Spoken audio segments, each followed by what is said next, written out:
I believe that everybody has a story, and I'm fascinated to hear them. So come with me as we take a walk down Fascination Street. Welcome back, Streetwalkers. This episode is with Cheyenne Benton. Cheyenne is a musician, a singer, and a songwriter out of San Diego, California. And in this episode, we talk about what got her into music, which instruments she plays, and how that happened. Before digging into bigger themes like the role that women play in the music industry and what the expectation is for women versus men in that industry.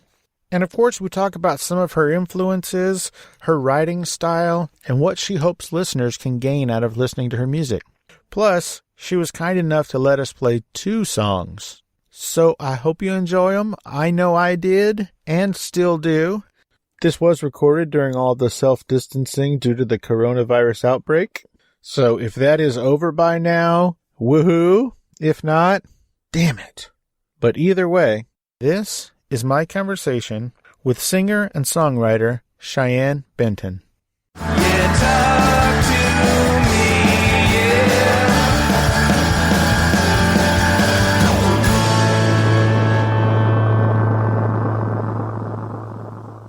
Welcome to Fascination Street Podcast, Cheyenne Benton. How you doing today?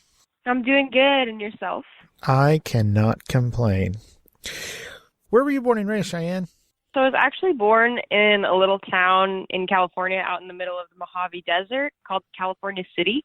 Oh, yeah. And then we moved to San Diego when I was about 4. So I consider myself a San Diegan, born and raised, even though I technically was not born here. Gotcha. So you're born in California City, and then you, I guess, grew up in San Diego, right? Mm-hmm.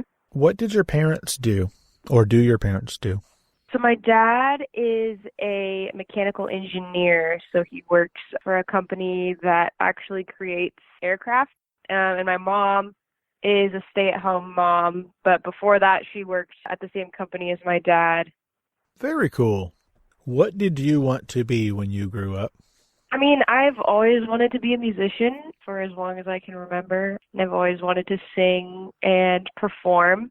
Early on, I thought I wanted to do some kind of engineering because my dad was always big on that, but he also was pretty supportive of the fact that I wanted to do music too because he's a musician himself. Growing up, I always kind of knew that music was what I wanted to do, and I was a little bit shy about admitting that to other people. When I graduated high school, I started pursuing it more seriously. I produced my first EP. Well, I produced it with somebody else.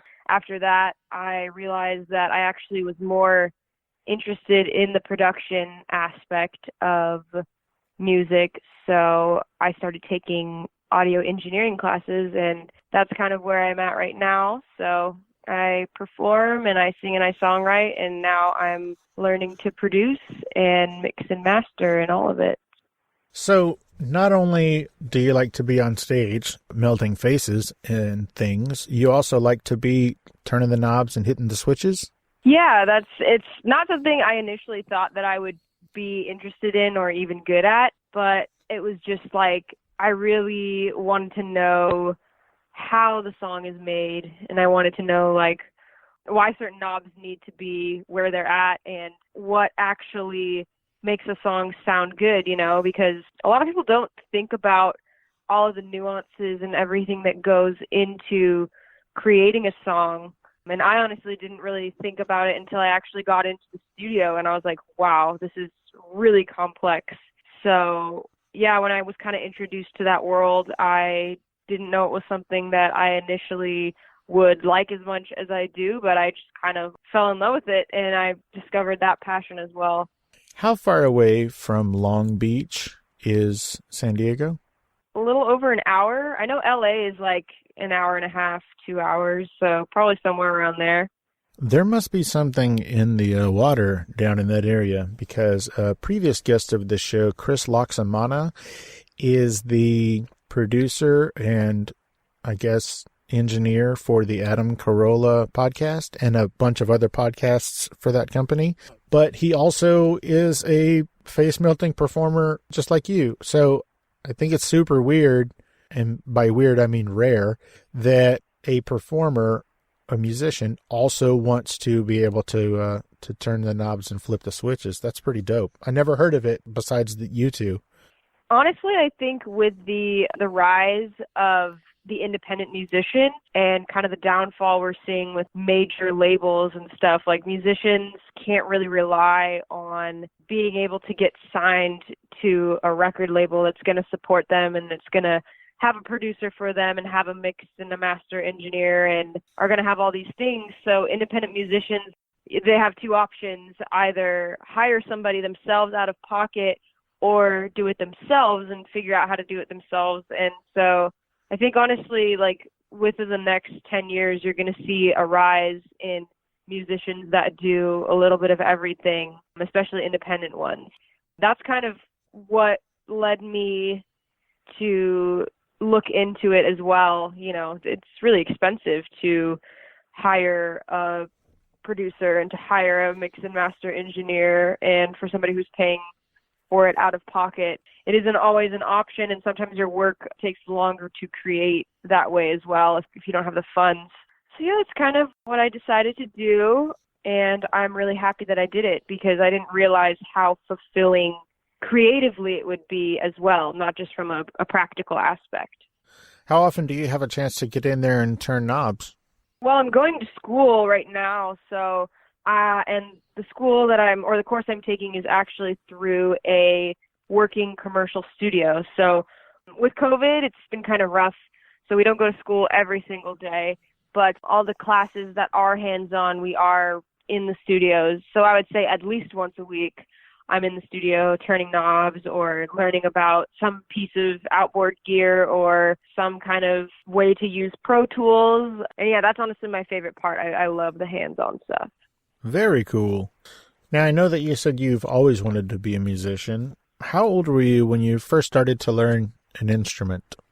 I think I was like 8 or 9, and I remember asking my dad if he would teach me how to play guitar. And the deal that he kind of made with me was, well, if you're serious about it, I'll teach you how to play guitar, but prove to me that you can play ukulele first. So he brought out one of his old baritone ukuleles that he learned on as a kid and taught me a few chords and just said, okay, if you can prove to me that you have this down and you're serious about it, then I'll buy you a guitar. So I practiced everything that he taught me, and I came back to him about a year later, and I was like, okay, Dad. I played for him, and I was like, can I have a guitar now? And he was kind of floored because as a kid, I definitely had a reputation for kind of being fascinated with everything. But if something took a little bit longer to pick up, I wouldn't stick with it. So he was pretty shocked. So he went out and got me a guitar. And so I think I was pretty much playing on the first guitar by 9. Wow.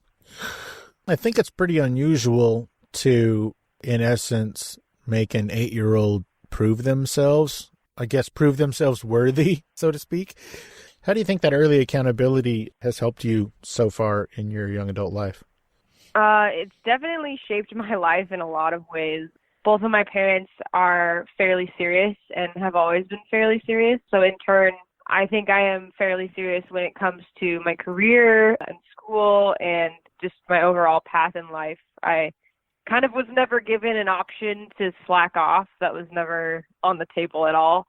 So, at times it was difficult being a kid and kind of feeling like I had a lot of expectations, but at the same time, I think it's proved to be really valuable in the sense of there's definitely no veil that has to be lifted. I would say I'm pretty well aware of what's expected of me in this field that I've chosen to go into and what's expected of me in the world. And I'm not afraid of hard work, and I'm not afraid to put my foot down and seriously commit to something. And I also know that when I do put my foot down and commit, there is no backing out of it. I have to follow through. And I think that that's proven to be very useful in a lot of different situations. Sounds like. Do you think that your parents were very serious because of their engineering background? Oh, absolutely, 100%. I don't even know what to call it, but yeah, it's a very like, I think it's like type A personality. You know, there's like one way to do something. This is the best way to do something. You know, they're very like regimented, structured, oriented. I know with both of my parents, even just with regular everyday things around the house, it's like everything has a place. It needs to be put back in that place. If it's not back in that place, then, you know, it was trouble growing up. So yeah, I mean, I think it comes a lot from their own individual outlooks on life, especially with my dad, the career that he chose to go into. That's definitely impacted the way that they raised both me and my sister. So would you say that they're pragmatic and clinical and methodical in the way that they live their lives and react to the world?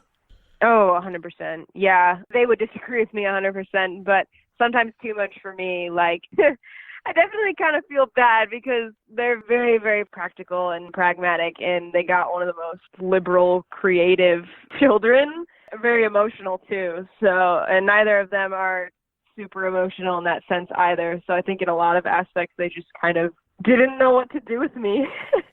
So where do you think you got your playful creativeness? Since they're both, you know, arguably along the more serious path, where do you think you got your playfulness and your creativity? Where'd that come from?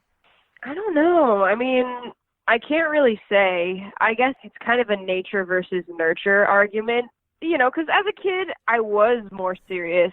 I think because it was expected of me, and just because there were aspects of me that early on, like, I kind of always was singing as if I'm singing to, like, a crowd of people and stuff.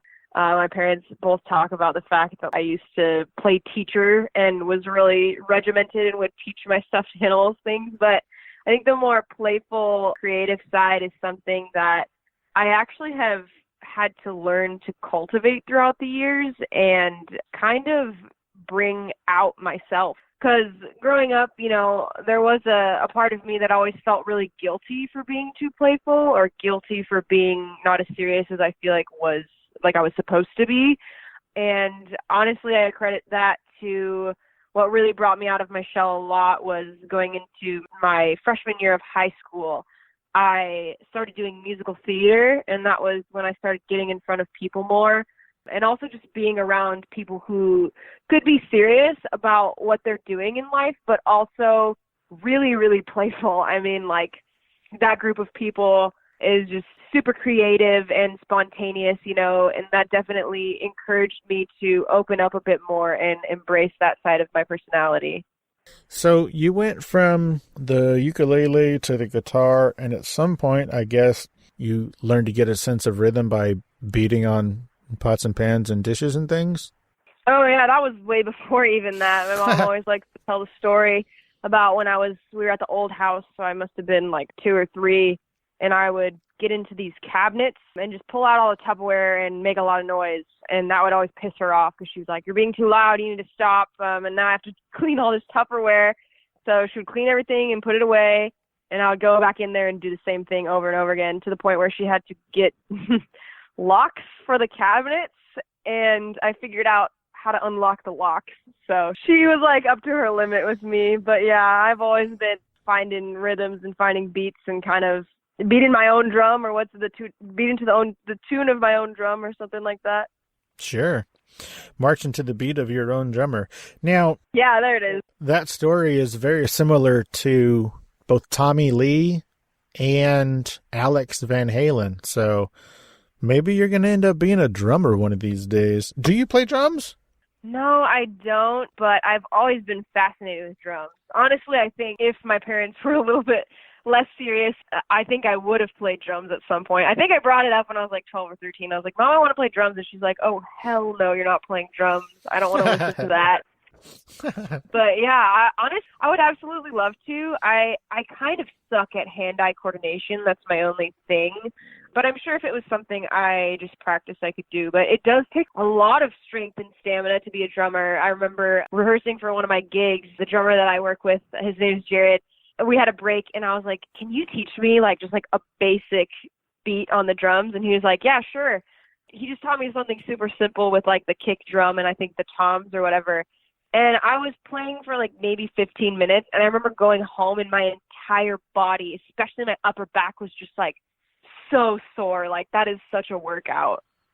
Yeah, you don't see very many fat drummers. I'm guessing you burn a shitload of calories when you're playing the drums. Yeah. Hey, Streetwalkers, here's a word from our sponsors. You know those popping phone handle things that you see on everyone's phones nowadays? Well, how would you like to put your logo on them? Does your podcast or band need new merch? Do you want to bring attention to your new book or film? Maybe you need something unique for your Patreon or crowdfunding campaign.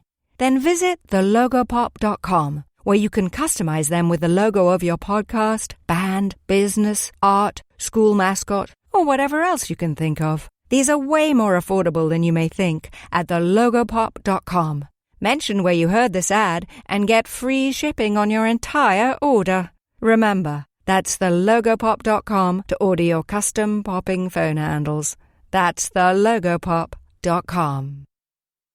Let's get back into it.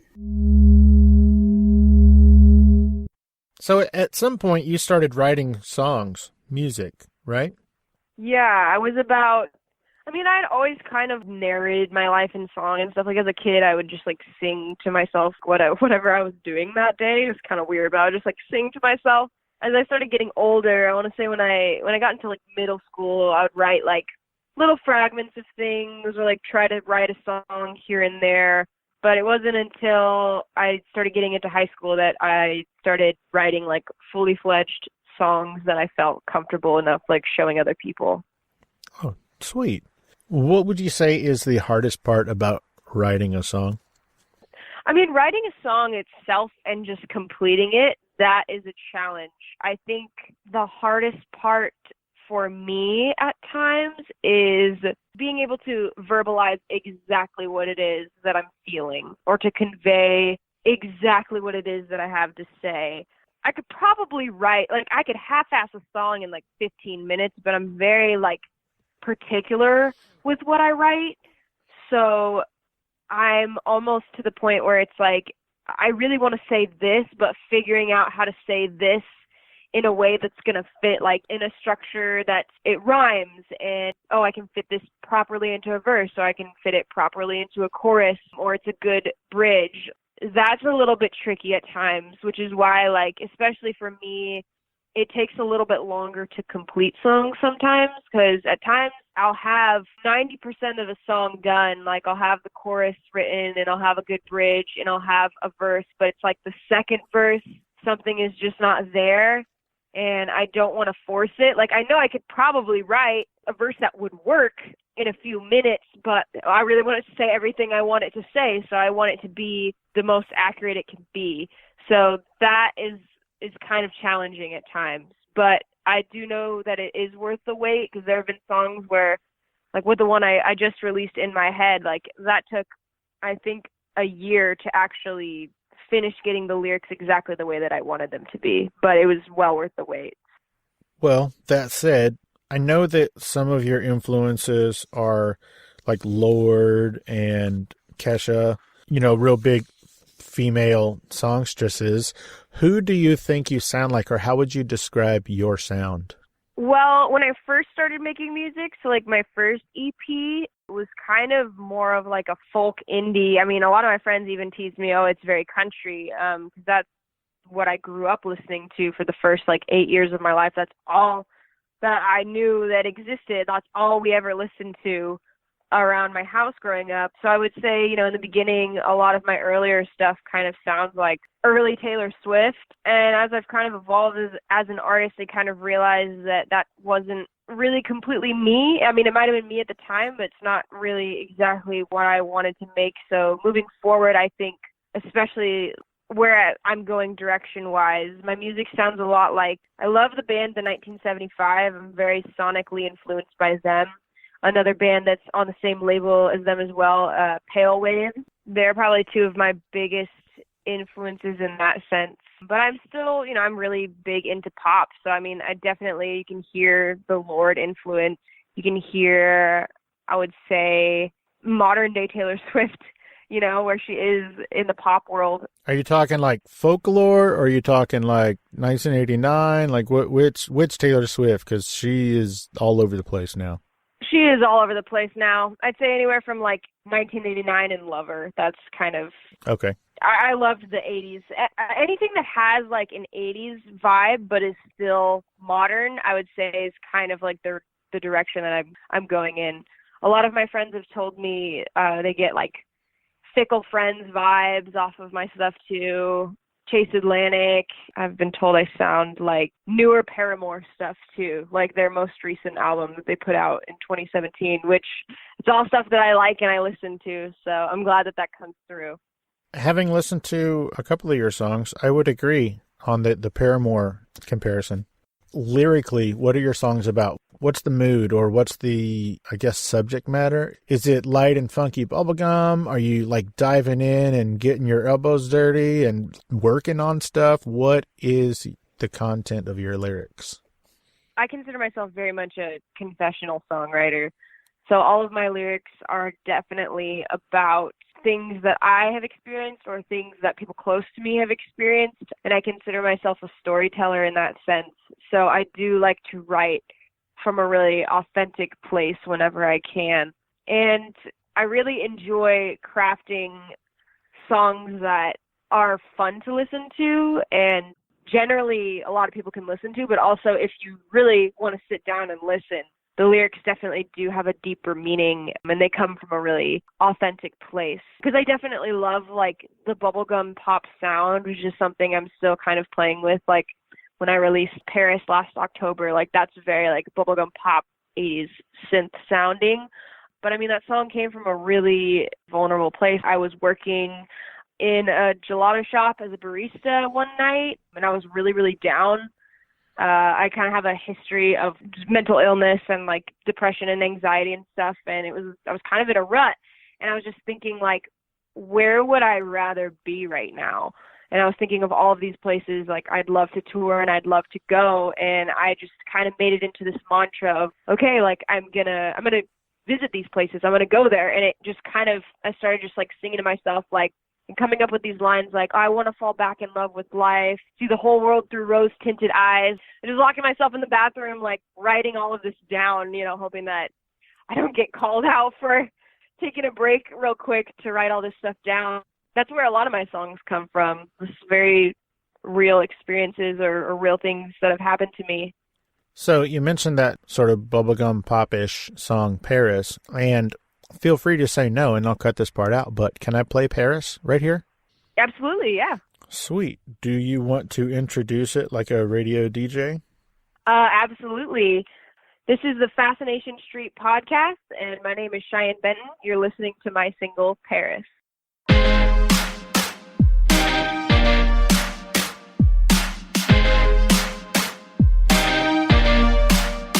Feeling tired, so uninspired, feeling defeated,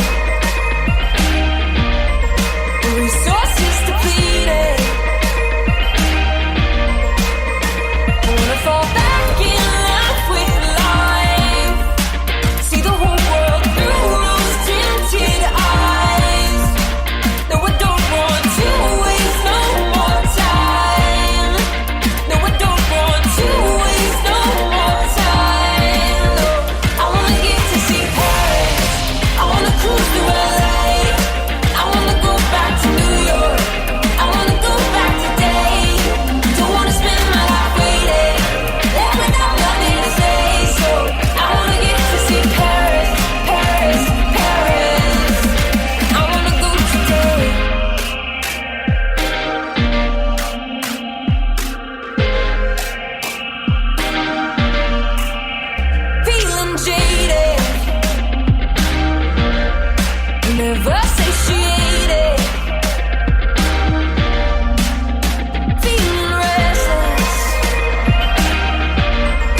and me, baby, we could get on a plane and all you gotta do is fall in love with me. And you and me, baby, we will be in Paris.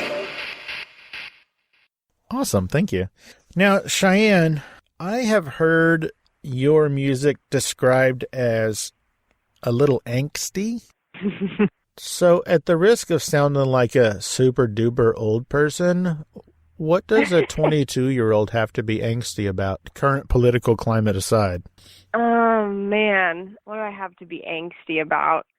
I was going to bring up current political climate because I think there's a lot just right there, but that's a lot to You unpack. can. That was a bit unfair of me to say don't count that because, I mean, that's a pretty big deal. And it's been going on for, I mean, if you're 22, it's been going on for at least 4 years. That's a big chunk of your life. So I apologize. Feel free to include the current political climate in your angst. Oh, yeah. I mean, that's a part of it. The last 4 years. But, I mean, I'm especially looking at this as a culmination of issues that have been going on for far longer than that have kind of reached a boiling point in a lot of senses. You know, I think, too, just beyond, like, being a young person, being a woman, there's still a lot. You know, we're a lot further along than we were, but there's still work to be done in all industries, not just the music industry, but especially being a woman in the music industry. You know, there's a lot of things that would make a female artist angsty, like just the statistic that there are only 2 to 5% of female producers and engineers, audio engineers and mixers and things like that. And it's extremely difficult to get hired by a label if you are a female producer.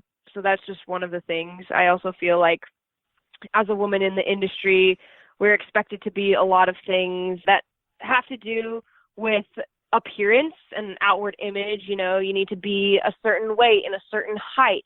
And you can say these things, but you can't say these things. And you can only be emotional if it makes you look softer or if it makes you come across in a nurturing way, but you're not really supposed to get angry. You're not really supposed to voice your actual opinions on things, especially if they're blunt. And especially if you are a female performer, you know, your performances, if we're looking at like big powerhouse artists like Taylor Swift and Lorde and Beyonce and, you know, if you're looking at them, when they do a performance at an award show, it has to be this giant entire production with backup dancers and elaborate outfits and choreography and all this other stuff versus like a lot of male performers aren't really held to that standard. You know, Ed Sheeran, Shawn Mendes, they can get up there with a guitar and like their performance is probably going to be rated better than a female's performance. So there's just a lot of stuff, especially in that realm. And that's only as a musician and a performer, like, you know, not just in everyday life as a woman. But on top of that, you know, I think being 21, 22 in the current political climate that we're at, especially in a pandemic right now, not really being sure of what my future holds, especially like in regards to like the climate, what's going on economically right now, the inability for people to find jobs, even with college degrees. It's just a lot of scary stuff. But beyond that, in my own life, I consider myself a very emotional person. And I think sometimes I'm a little bit, it gets me angsty that that's kind of a frowned upon thing. And that especially in our culture today, Western culture, we glorify and glamorize this attitude of, I don't really care. Especially on social media, it's all about like one-upping other people and how much clout you have and how unaffected you are by everything. And I don't know, I don't really operate that way. Like I'm very like, if I'm feeling happy, I want to be able to be openly happy. If I'm angry, I want to be able to be openly angry. Like I think emotions should be more embraced in both men and women and all genders in our society. Well, I think that is well said. Now, while you were talking, you mentioned that women really have to put on a show and sometimes men can just stand there and sing. And it made me remember, I guess it was last season on Saturday Night Live, Camila Cabello did a song and the production value just on the set that she did, like just on that one song, it was like Marie Antoinette days. There was big dresses and big white wigs and a lot of makeup and all these set pieces and all this costumery. and all these coordinated dance moves. And then a couple episodes later, Justin Bieber was on, and he kind of just leaned against a microphone and sang. And I think that maybe those two, just as a recent experience, they're about the same age. They appeal to about the same audience, and they were on the same show. And yet their expectations and their performances differed wildly. Is that the kind of thing that you're talking about? Absolutely. Yeah, I mean, I think that's a perfect example of it. Also, I think it was that same season, Billie Eilish, in hers, she ended up having to walk on this weird set where it looked like she was walking upside down and walking on walls and stuff. And at the very end, you could see that she had a broken foot. Yeah. So that's pretty crazy. I mean, and I think female performers like Billie too, she's kind of a great example of somebody who really is going against and trying to break the mold in certain senses, you know, because I remember like when she first kind of stepped onto the scene, she was a child. I'm pretty sure she rose to fame, or everybody started really getting into Billie when she was like 16, you know, and they're criticizing her for the baggy clothes and the weird things that she wears, but one, she's a child, and two, also as a woman, you know, it's so expected if you are a female performer. Yeah, I mean, you can't get up there in sweatpants and a t-shirt like a man could. Like, they're expecting, like you said, these elaborate dresses, these elaborate costumes and outfits. And I really like Billie and respect her in that sense where she just kind of wears whatever the hell that she wants to wear. And if that is just baggy sweatpants or a Gucci tracksuit or whatever it is, she gets up there and wears it. And I applaud that. And, you know, it's not about what a woman wears at all, you know, because I'm all down for the elaborate costumes and all of that. I mean, like, I know as a performer, that's something that I really enjoy too. I love the creative aspect of planning an outfit for a gig. That is a big part of it for me as well. But just more so, I want women to do it because they want to do it and not because they're pressured to do it because it's expected of them, I guess, if that makes sense. Well, that makes 100% sense. On the topic of female artists, how do you think Cardi B and Lizzo and Megan Thee Stallion and Taylor Swift before them, how do you think those acts have sort of kicked down the door for people to follow? Whether it was Taylor going from country to pop or Megan and Cardi B's newest offering, WAP, or even Lizzo's I don't give a darn attitude about how she looks and or sounds. I mean, I have respect for all of them, you know, and I think they all are paving the way for future female artists of all colors, shapes, and sizes, and I really admire that. I admire Lizzo a lot, actually. You know, I honestly love that against all odds, she is in the spotlight, and it does give me hope, you know, that we are going to see in the future a more diverse group of women in the spotlight who are successful in the mainstream media.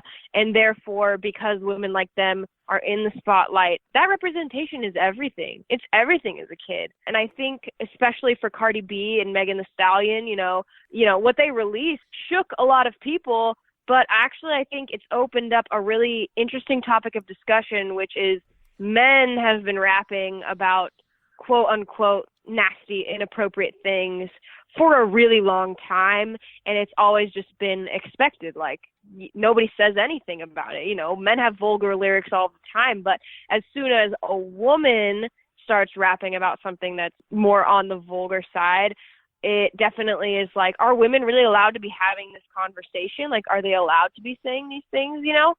I think just opening that topic up for discussion right there is such a great, powerful move. And I really am a big believer in freedom of expression. And I think that I'm just really thankful to be a young person during this time of change, because moving forward, I think that's just so important for the next generation. Because I know even as a kid, you know, I just remember a lot of pop stars that we were looking up to were all really thin, and most of them were white, you know, and they all had like the perfect straightened 2000s hair, and like their makeup was all done perfect. And it's just nice to see different representation nowadays. And I think in some ways a more accurate representation of what people look like.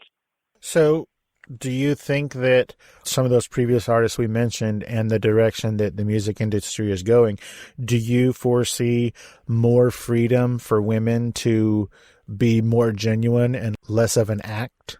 Absolutely. I mean, that's the hope. But I think even beyond that, giving women the power to decide. It's totally not bad at all if a woman wants to make a creative decision to play a character. I love that as well. You know, like it comes to mind, I'm thinking of Marina and the Diamonds, who created like an entire character for one of her albums, Electra Heart, and then killed her off at the end of the album. I love stuff like that, you know, but that was entirely her creative decision and entirely something. It wasn't manufactured by a label. A label didn't tell her you can say this or you can't say this. Like, she had the freedom to kind of come up with this character and play it the way that she wanted and end the character the way that she wanted. And yeah, I think, you know, that goes along with what I said earlier with the downfall of major labels. We're seeing a lot more women in the spotlight who are obtaining more freedom because they don't have the same stipulations that they would have, say, 10 years ago when they signed a contract. So I think that's really powerful and important as well. That makes sense. And I'm glad that, you know, at least you feel like there's some hope that things are going to open up in that direction. Hey, Streetwalkers, here's a word from our sponsors. Hi, I'm Erica. And I'm Cassandra. And we're the hosts of Trashy Trashy. We're a podcast filled with trashy news stories and garbage people. Did you leave the scene of an accident to go tanning? Do you refer to wearing the strap down on your Crocs as sports mode? Have you ordered Domino's online before they even open in the morning? Are you switching the same AAA batteries from your TV remote to your vibrator instead of just buying more batteries? Or are you normal? Check us out wherever you download podcasts. Let's get back into it. Let us switch gears just a little bit. Who is Sean Russo, and why does that name sound familiar to me? So Sean Russo is the director I worked with on the past two music videos I've released. So my music video for Paris and the most recent one for In My Head. And he was the director, editor, cinematographer, just overall creative genius that helped me out with both of those projects. And how did you get hooked up with him? I went to high school with one of his childhood best friends. So we were kind of like in the same friend group. It was super funny. We were talking about it. I actually went over to his house one time before I actually really even knew him. It was like right after I graduated high school. And then I think because of that, we were kind of following each other on our social medias. And around that time is when I started actually like putting out music seriously and doing more gigs and stuff. And at that time, he had kind of started putting out short films and stuff that he had produced and created. During that time, he was also like starting to do a lot of music videos and stuff for artists. So we connected sometime around last year. Actually, I think it was around the end of 2018. We wanted to do a video together, but it never worked out. And then I for sure was like, hey, I'm releasing this song, Paris. I really want you to do the video for it because I had been watching all the stuff he was creating and was just like so thoroughly impressed. And he was like, yeah, I would love to do it. And it happened, and it was such a fun, amazing experience. It came out 10 times better than I even could have dreamed that it could come out. And I was so impressed. I was like, okay, great. Anytime I'm doing a music video, like, we're just going to shoot it together because it makes so much sense. So, since we were talking about In My Head, what can you tell me about that song?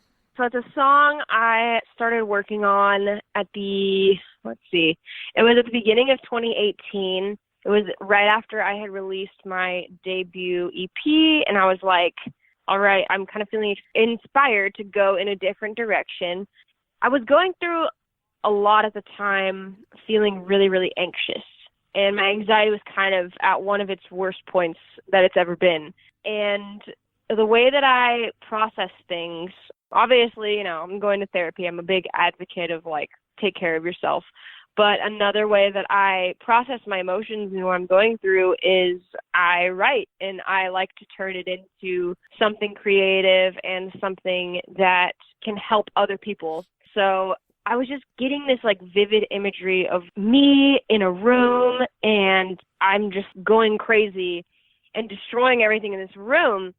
And I was like, I want to make a song that feels like that and that has that visual to go with it. And I just kept getting this like line, like it must have been all in my head.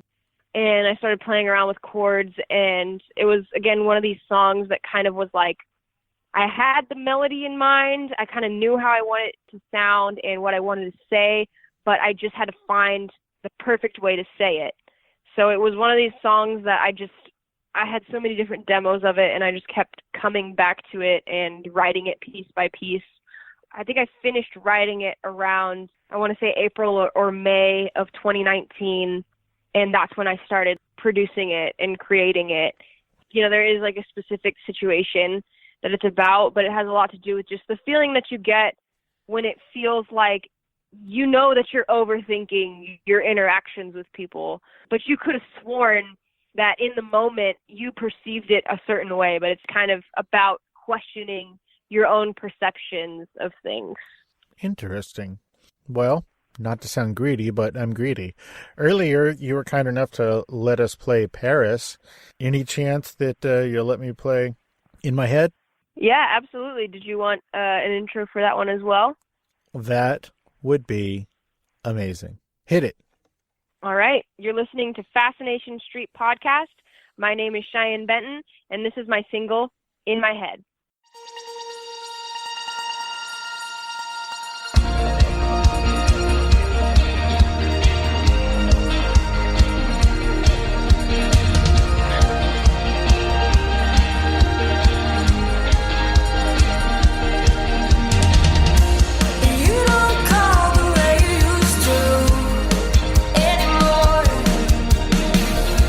Anything about love, I thought I once knew. Now I'm not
awesome.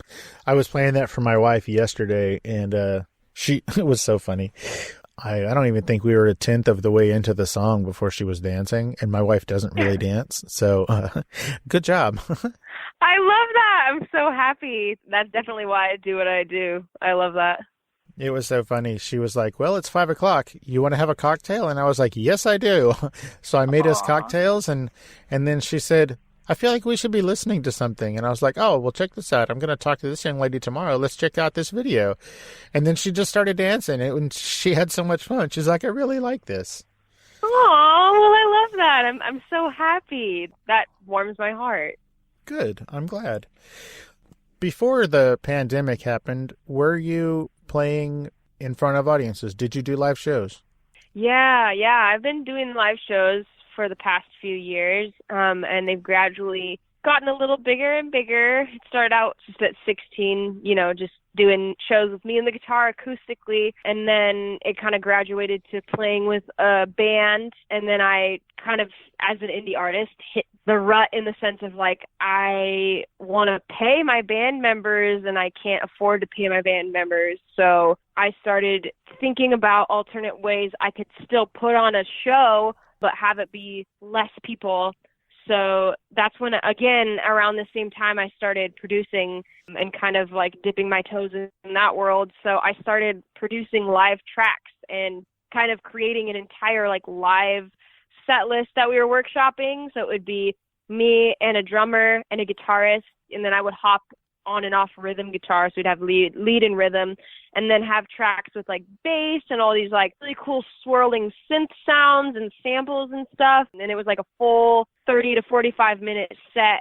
And we were kind of workshopping that around San Diego. So I was playing the Del Mar Fair. I was playing in Orange County. I do the Orange County Fair. Just recently, before quarantine hit, we played the Casbah in San Diego, which I was so excited to play. That's like a historic venue here. Yeah, it's iconic.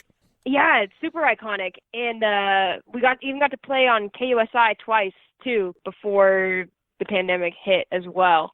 I love playing live. It's definitely something that I learn something new every time I play live, and I learn how to troubleshoot something every time I play live. But I absolutely love it, especially when people come out. That's my favorite thing in the world.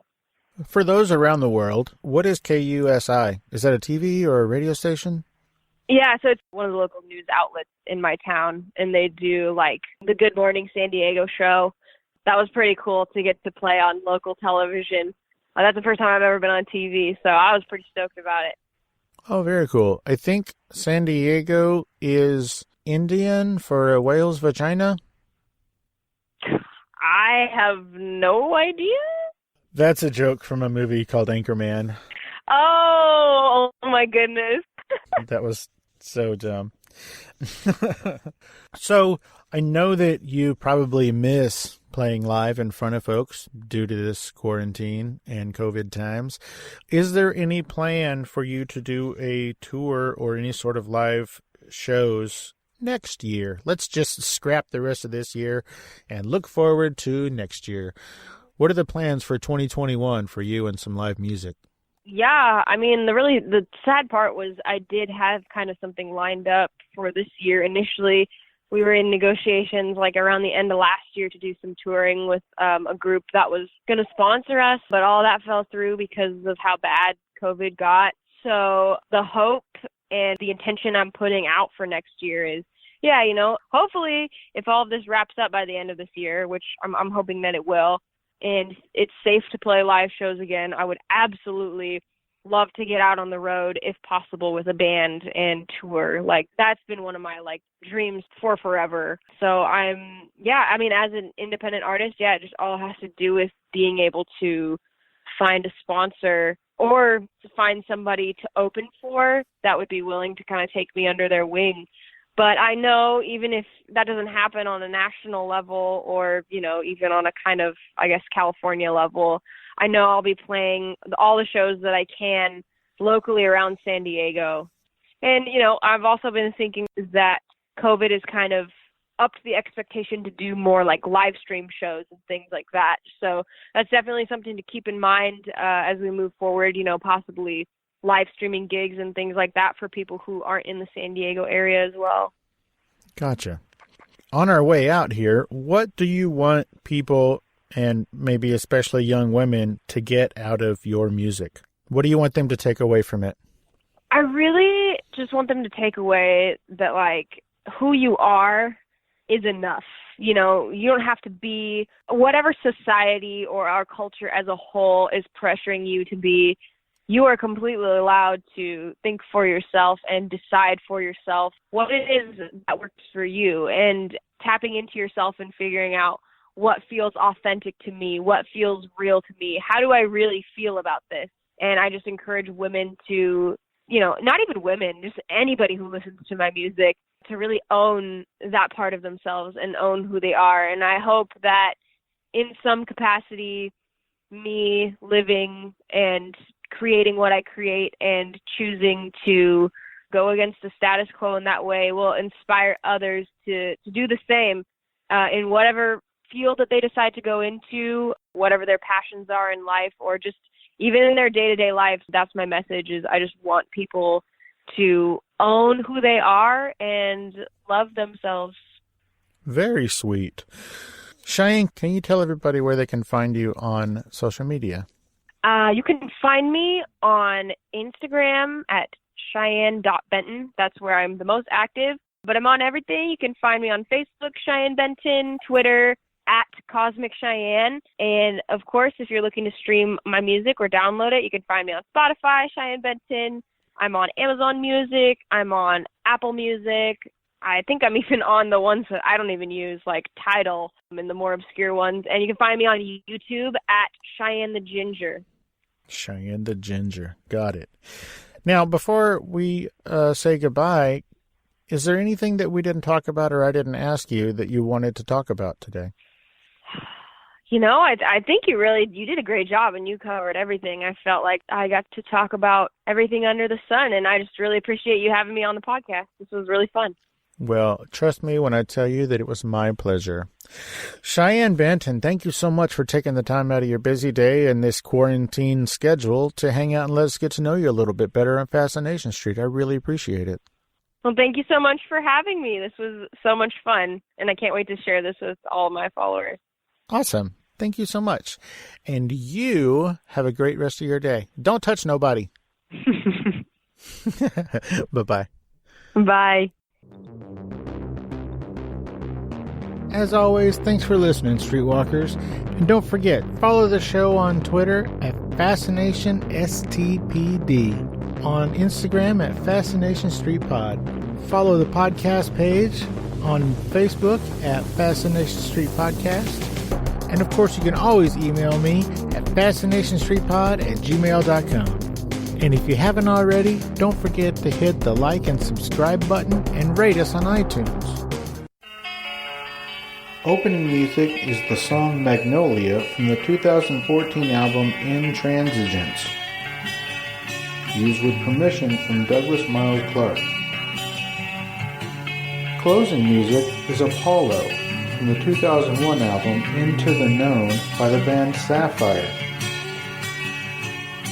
Thanks for hanging out with us and getting to know a little bit about our guest. We'll see you next time on Fascination Street.